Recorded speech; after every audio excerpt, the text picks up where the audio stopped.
अभ्यास 43। सभापति जी, नियोजन मंत्री अपनी विदेश यात्रा से वापस आ गए हैं। वे अपने साथ क्या लाए हैं, इसे देश जानना चाहेगा। उनकी यात्रा के दो मुख्य उद्देश्य थे। एक तो 1963 में एंड इंडिया कॉन्सोर्टियम ने हमें जो सहायता दी थी, जिसके मिलियंस डॉलर्स अभी मिले नहीं हैं, उसे फिर प्राप्त करना, और दूसरा उद्देश्य चौथी पंचवर्षीय योजना से विदेशी सहायता कितनी मिलेगी, इसके बारे में पक्के आश्वासन प्राप्त करना। जहां तक रुकी हुई सहायता के मिलने का सवाल है, आज के पत्रों में वाशिंगटन पोस्ट की यह खबर छपी है कि अमेरिका ने यह स्पष्ट कर दिया है कि रुकी हुई सहायता अभी फिर चालू नहीं की जाएगी। स्वयं मंत्री जी कहते हैं कि उनकी यात्रा की सफलता या विफलता को आंकड़ों से नहीं आंका जाना चाहिए। मंत्री जी ने इसे सवाल को अभी टाल दिया कि जो सहायता भारत पाकिस्तान संघर्ष के दिनों में रोकी गई थी, क्या उसे फिर से वापस दे दिया जाएगा।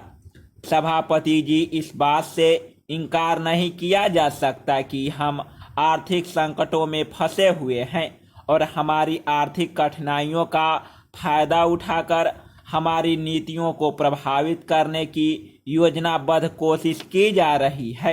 कहने के लिए यह काम सलाह देने के नाम पर हो रहा है, लेकिन यह सलाह डिक्टेशन के रूप में आ रही है, और जिन मुसीबतों में हम फंसे हैं, शायद उनसे निकलने के लिए हम उस डिक्टेशन को मानने जा रहे हैं। ऐसी आकांक्षा मुझे होती है। यह कहना कोई अर्थ नहीं रखता कि विदेशी सहायता बिना बंधन के नहीं मिलती है। विदेशी सहायता के साथ बंधन होते हैं। कोई उपकार की भावना से सहायता नहीं देता है। जो देता है अपने हित में देता है। देखना यह है कि विदेशी सहायता से हमारे हितों पर आंच न आए। कभी बंधन प्रत्यक्ष होते हैं और कभी अप्रत्यक्ष होते हैं। कभी दृश्य होते हैं, कभी अदृश्य होते हैं।